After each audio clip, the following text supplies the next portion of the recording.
So something's happening right now in the car market that hasn't happened in a very long time. And we have dealers that are liquidating a lot of their newer used inventory. So I actually bought quite a few of them. And later on in this video, I'm going to talk to you about some of these 2022 cars that I bought, what I paid for them, and kind of hint at what my plans are for a lot of these cars. And this video is also being sponsored by Factor, but we'll get to that later. But I want to talk more about what's going on really in the car market to make these dealers liquidate a lot of this newer used inventory that they haven't been actually dumping into the system over the last few years. So over the last few years, we know that there's been production shortages, especially from brands like Toyota, Honda, but really across all manufacturers, we've had this this production really crash. I mean, you can say that from these manufacturers getting cars from their plants to their dealers. We had chip shortages, we had supply chain constraints, all of this. We all know crazy times happened in the last 3 to 4 years, and it made it to where cars were not getting to dealer lots. So what that forced dealers to do is that any of these newer used vehicles that were nice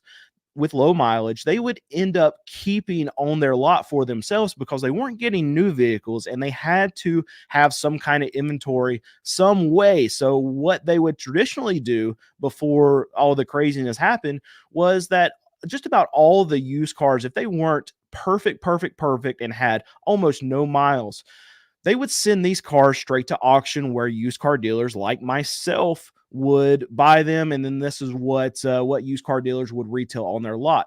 But over the last few years, because they couldn't get these new cars, they were keeping all of these cars. And what they learned over these last few years is that there's a lot of money to be made in used cars, especially if they're taking them in on trade. They're giving these consumers almost nothing for their trade-ins, and then they're able to flip them. And from a lot of franchise managers that I've talked to, they still are keeping a lot of these cars because they know that they can actually make a lot more on these 2, 3 year old cars than they can on the brand new ones that they're selling.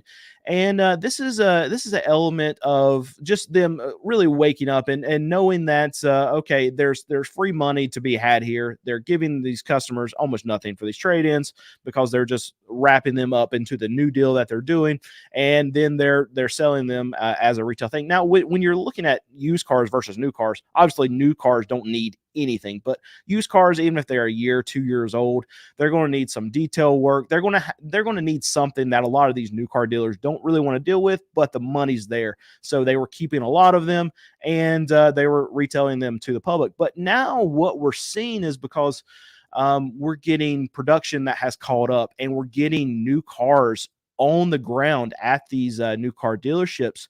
They're running out of room, so day supply is no secret, going through the roof, especially with brands like Stellantis. You see Nissan, and you still have brands that are more desirable that the day supply is not high, like Toyota and Honda, but they're still now starting to creep up. Production's getting back to where it needs to be to fill up these dealers' lots.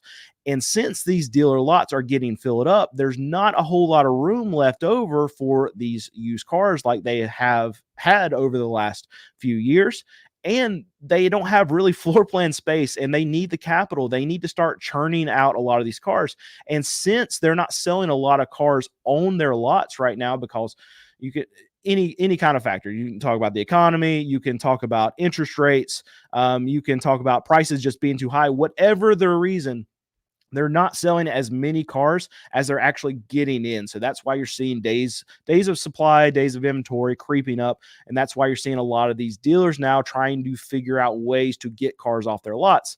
One easy way for them to do that is to send some of their used vehicles that maybe they would rather start selling some of these new cars to the customer. They don't want these 2022 cars competing with their new cars, even though they could probably make some good money on these newer used vehicles. The problem is they have floor plan costs that are creeping up on them on these new on all this new inventory. So they need to get that moved more than they do the used inventory.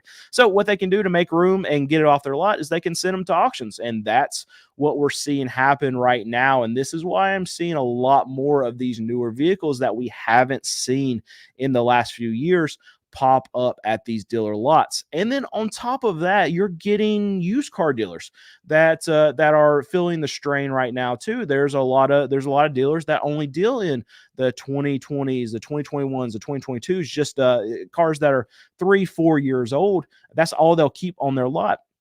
They're having a hard time selling vehicles. So what that means is that they're not trying to buy more at these auctions. So we're seeing the top end of the market start to drop quite a bit. And it was just 2 years ago that if there were any of these newer used cars that would hit these auctions, they would bring all the money. They would retail. I'm sorry, not retail. They would retail more than what you could buy a new one for, but they would wholesale for almost what you could buy a brand new one for. And it's just because you couldn't get them out there.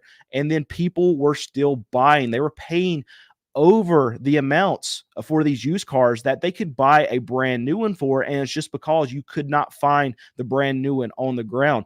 And we're seeing a similar situation with certain models. You think of like a Toyota Sienna, like my wife and I, we've recently looked at some of these Siennas. We're thinking about possibly buying one, but we went to a Toyota dealership and we saw, I think it was a 2021, and it was almost the same price as the brand new one that's 3 years newer. And this one had maybe my wife's in the chat too. I think this had 40 or 50,000 miles on it, and it was like within $5,000 of what a brand new one would cost. You're right. And maybe not at that same package, but I think it was 48,000 miles, and right at the same price of a new one. And it's absolutely, so this was happening across the board with all makes and models just a couple of years ago. So this is why you wouldn't see any of these newer used vehicles pop up at auction. And when you did, they would go for retail amounts. But things have changed over the last 6 months. Inventory has built up at these new car dealers. They no longer need to keep these newer used cars. So they're making their way into the system. And this is why I have started looking at a lot of these. It seems like the prices are getting to where we can buy them and possibly sell them to be able to give a deal to a customer. And I think that it's going to continue to get worse as far as inventory constraints on a lot of these new dealers. When I say constraints, I mean they're getting too much inventory, and they need to unload some of their inventory, whether it be new or the used ones. We're also seeing new cars that are popping up at auctions. It's just a couple weeks ago, I saw a 2023. It had 100 miles on it. It was a Jeep Grand Cherokee. I can't remember the package, but it was one of the top level trims. And it was sitting at the auction and it went through to be sold. And it's absolutely ridiculous because, 2 years ago, that these dealers were trying to do anything to get as many cars as they could from these manufacturers. They were definitely not going to be sending any brand new cars to the auction because they could sell them. But now it just took just a little bit of time to where inventory has now outpaced sales so much that these dealers do not want to let go, or they're trying to get rid of as many cars in any way possible that they can. You're seeing a lot of deals come through as far as incentives. You're seeing special interest rates. Manufacturers also know that these dealers are having a hard time, and they're starting to pump more incentives throughout the dealers. So it's coming, and I'm seeing it here at auction just by seeing a lot of these newer cars come through. And I'm going to share with you the cars that I bought, how much I paid for them, and give you mileage and everything, and I'll give it to you in just a second. But right now, I want to thank our sponsor, and that's Factor. Factor delivers fresh, chef-crafted meals right to your doorstep. No prep, no fuss. Choose from a variety of options like Calorie Smart, Protein Plus, and Keto to suit your dietary needs. Whether you're focused on eating healthier, saving time, or simply enjoying delicious meals hassle-free, Factor has you covered. As someone with a busy lifestyle, I personally found Factor to be a great time saver, and it tastes fantastic. Factor meals arrive pre-prepared and ready to eat in 2 minutes. Plus, with 35 different meals and over 60 add-ons to explore every week, you'll always have new flavors to enjoy.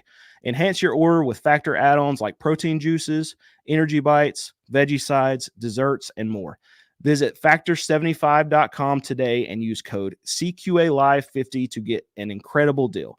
50% off your first box and 20% off your next month. Don't miss out on this exclusive offer. Try Factor today and make clean eating simple and convenient. And I personally love the taco bowl. It's great. So if you have the opportunity, make sure you click on the link below and try that out. But these cars that I want to tell you about, we've bought them in over the last about week and a half. So the first one I bought was a 2022 Camry, and it's a SE model, and it has 29,000 miles on it, and I paid $21,800. Now, all of these cars, I generally talk to you about cars that I buy, and we sell cars that are $5,000 and under. So most of the time when I'm talking to you about cars, it's cars that we've bought for $1,500, $2,000, $2,500 to be able to buy and then sell to make money in the niche that we like to stay in. And the fees for those kind of cars are usually range from anywhere like $175 to $250. And when I talk about fees, it's like it's the buyer fee. It's what I pay to the auction to be able to be there and bid on the car, buy the car, and then the seller will have a fee too. But this is a new project, new experiment for me. So the buyer fee kind of hit me in the face a little bit. And baby, I don't know if you even looked at these buyer fees on these more expensive cars, but so we paid $21,800 for this car, and our buyer fee was $600. That's crazy. If we do start buying a lot more of these newer cars, I'm not going to get used to paying these prices for these buyer fees. Absolutely ridiculous. Anyway, that's the first one. The next one that we bought is a 2022 Honda HRV, which is the little, I think it's like crossover small SUV that Honda makes. It had 27,000 miles. And it's an all-wheel drive, and I paid $19,600 for it, and the buyer fee on it was $575. And what was interesting, I wasn't planning on buying another one at this auction, the more expensive cars. But there was another 22 Honda HRV that went through. It had 30,000 miles, so similar miles. It was not an all-wheel drive version, but it was at $15,000. And it wasn't really going up, so I hit it. So I end up being the high bidder at 15 grand, and I was like, wow, this is a big discount from what I just paid for the other one. Now this one's a little bit dirtier. We're going to have to get it detailed and everything.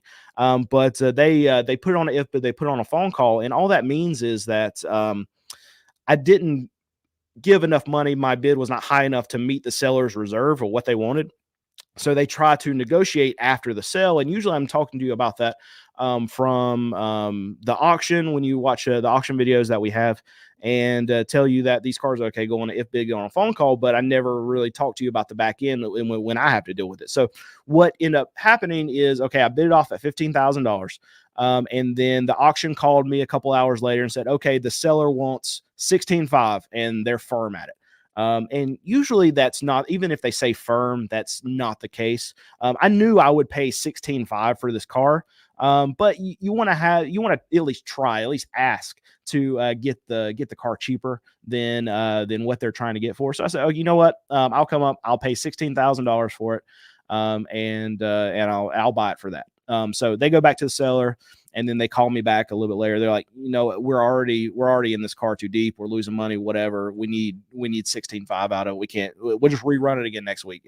So I was like, okay, you know what? I think that's a good enough deal. I'll take it. So I paid $16.5 for that Honda HRV, and I've got a $540 buyer fee. That's never going. I'm never going to get used to that. And the last one that I bought this past week was a 2022 Honda Civic. It's the little hatchback version of it, and it had 33,000 miles on it, and I paid $19,600 for it. And our buyer fee on that one was $480. So I'm going to get to questions here in just a second, but my plans for these cars. So I can't reveal everything that we're going to do. We got some new stuff coming that we're going to try to maybe start selling these cars online. So that's what we're working on right now. We've got you know what? I'm already going to try to start to say too much. So all right, let's answer some questions. Baby, you got some for me? She's sure. on mute. There you go. It takes a second to click off of that. We've got some questions about all of this. So, as you would expect, Dan asked, were all these recent purchases with good titles, no salvage? They are all clean titles. I'm not planning on spending $20,000 on a car that has a salvage title. The reason why I'm targeting this year model 2 for me to potentially sell to consumers is that they are still covered under manufacturer warranty. So if it's the case, well, now with my cars that I sell that are $5,000 and under, obviously they're still not covered under any warranty. We sell stuff as is, and we try to make sure that the customer gets these cars checked out by a mechanic so they know exactly what they're getting into. We try to check them out as well as possible, but they're cars under $5,000. There are things that break. But with these cars, I want to make sure that they are as near perfect as possible. And if there is some case, now these are Hondas, these are Toyotas, they're almost new cars. Transmissions, motors are most likely not going to fall out of these things. But if we do enter in a situation where it's a lemon car, there's something wrong with the car that happens after we sell it, we want to make sure that Toyota, Honda is going to be the ones that cover that. So that's why I'm targeting that year range. I know Toyota, their motor train warranty, their powertrain warranty is 60 miles, 6 years, and Honda's is 50,000, 5 years. So that's the years that I'm targeting to make sure that these are good cars. But yes, run Carfax on every one of these, and we make sure that they are clean, non-salvage, non-theft, non-flood, non-hail damage, all that. So I'm making sure I'm doing my due diligence when I'm looking at these cars going through auction before I buy them. Was that sufficient enough? Yep. I think so. Was it a leased car or a rental? Nope. These are, as far as I know, these are all new car trade-ins. So I am actually buying these from franchise dealers. And it's the case, like I was talking about early in this video, that these cars were cars that they did not keep on their lot. Both of these lots that I bought from, they have full inventory. So these are cars that they just need to get off of. I mean, they just need to dump at auction. And it's going to happen, I think, a lot more now. And I think I'm early to getting in this side of the market, which I think is a good thing for us, because I think we're going to see more and more of this over the next 1 to 2 years, because a lot of this stuff that these dealerships have been keeping, wanted to keep in the last couple of years, they're not going to anymore. So I want to make sure I jump on that when deals are there to be had. What is the website I can go to check out your cars? I think that's relevant because these are different. Yeah, so these will be online. They will be online. They're not ready yet. We are waiting on titles from the auction. That's another thing too. I'm not in North Carolina. I'm allowed to sell cars without titles in hand, but on these cars where a consumer is outlaying this amount of money and we are taking on the risk of, okay, if we for whatever reason can't get the title, we have to refund that money and then make the customer whole for whatever amount that we have to do that for. That's not a risk I want to take with these titles. I will on the cheaper cars because we can upgrade a customer and they're usually happy with that. If we have any kind of title situation, or we make sure we take care of the customer on a $2,500, $5,000 car, but I don't want to be put in that position because if they're buying the most expensive thing I have, I can't upgrade them at that point. So we're making sure that we have titles in hand before we are ready to run with this new project. So hopefully in the next 2 weeks, we'll be able to have the titles, and then I will be able to start working on getting these cars ready. They don't need much. One's got a little bumper issue. We might have to, I got a buddy who does body work. So we might have to, it's like some plastic clips that are broken on it, get that fixed. And then detail. We got to figure out who we're going to use to detail these cars. Cause I don't want them to look as close to new as possible. So But I'm circling around this question and not say I don't know if I can talk about our partnership yet. So I'm not going to, but they will be online, and whenever they do get online, we will be able to reveal that. So next question. An excellent answer. Why is a buyer fee for a newer car more expensive if the same amount of work is required to process that car after the auction? That is a good question, and I wish that the auction companies would care about this question at all, but they do not. They just think if it's a more expensive car, then the dealer can afford to pay a more expensive price for the fee. So it's all based on how much the car costs. The cars that I buy that are $1,500 will have a $175 buyer fee, and the seller fee will be low. And then you get up to a $20,000 car, and it'll be what? Freaking $600. It's just, I don't know. I guess the auctions charge it because they know they can. There you go. Well, just so you know, I could argue on the side of the auctions for this, but I'm assuming you would prefer not to spend time on that. I mean, there's more liability from the auction standpoint. No, if one of their drivers runs it into the side of the building. I have seen that happen. I've seen a driver literally run a car into the side of the auction building. What were you saying, baby?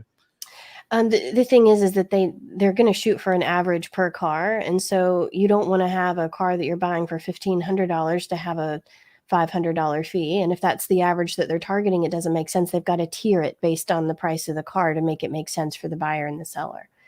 Well, maybe you could be on my team instead of the auction team. I am on your team. I'm not saying I like the prices that they've landed on. They have increased these fees ridiculously over the past couple of years. I mean, I haven't looked in a while, but I think they're more than double what they had been. So I can go against the auctions too if you want. You just seem to have that covered. I would rather you go against the auctions and be on team our marriage. Team our okay. I am on that team. Okay. All right. Next question. Okay. Well done. This is one we don't have the answer to yet, but it's an interesting discussion. How much are you trying to sell the Camry for? In my area, I see Carvana selling a 2022 Camry SE for under $23,000 with 30,000 miles. Yeah, so with that, you have to look at the history, and Carvana, so you're going to have fees. So my plan is to be able to buy these cars and be, do I even say this now? Yeah. So I'm going to say it. Oh. I'm wanting to, it's the end of the video. People aren't going to be watching now anyway. There are plenty of people on here watching. Yeah. I'm wanting to change how cars are bought, especially on the used car side. Transparency is not a thing that exists in this level of car buying. And when you look at even Carvana, you look at CarMax, you look at, especially dealers, you're going to have fees all over the place. So they advertise the lowest possible price. And then when you get to the dealership, you have dock fee, you have prep fee, you have recon fee, you have nitrogen. I want to make this to where a consumer can see what I pay for it, the fee that I have in it, how much it costs me to detail a car, how much it costs me to transport a car. I literally want the consumer to know everything that it costs me to put into this car. And I want to line item that. And then I want to literally say, okay, I make this much on the car. We don't know what that number is yet. We're thinking it's probably somewhere around $3,000 that we're going to put on these like $20,000-ish cars. That's the gut number that comes into mind. And I want to even line item that. This is what Brandon's making on this car, and then this is what you pay. That level of transparency does not exist in this market, and I want to create it. That is my plan, and we're partnering with someone that's going to allow us to simplify this for the consumer, and we're very excited about this. So there you go. So it might, at the end of the day, let me go back. So at the end of the day, like we might have this like Toyota Camry, whatever it, I mean, we'll have 22.4 in it, and we'll have minimal like detailing in it, whatever we'll have in that car, and we'll mark it up, whatever, $3,000. And even if we're at 24.5 selling it or whatever, you might see it listed at another dealership for $23,000, $23,500, whatever. But when you get to that dealership, you might have $3,000 worth of add-ons, and then you wasted your time, and then you're paying more, and then you have a dock fee on top of that. That's the kind of stuff that I want to make sure. Yeah, maybe this car is a little bit more expensive than what other dealers are advertising cars for, but you're going to know exactly what you're paying for it. There's going to be an ease of buying, and we're going to be able to have it delivered right to your doorstep. You don't have to go to a dealership. That's what our plan is. That's what we're trying to do. Just to be clear, a lot of this is still early. Some of the details are still being worked out, but that's what we're headed towards, and it's looking very promising now, or it wouldn't be said at all. Yeah. Anyway, okay, we've already said too much. Thank you for watching this video. If you haven't already, subscribed to this channel, so later on we're going to be giving more details about this project we're working on. And if you're not subscribed, then you won't know about it. So subscribe, like this video, leave a comment. If you think this is a good idea, leave a comment, because we've only talked to people in our inner circle about this. We think it's a good idea, but we don't know. So let us know. And thank you for watching, and I hope you have a great rest of your day.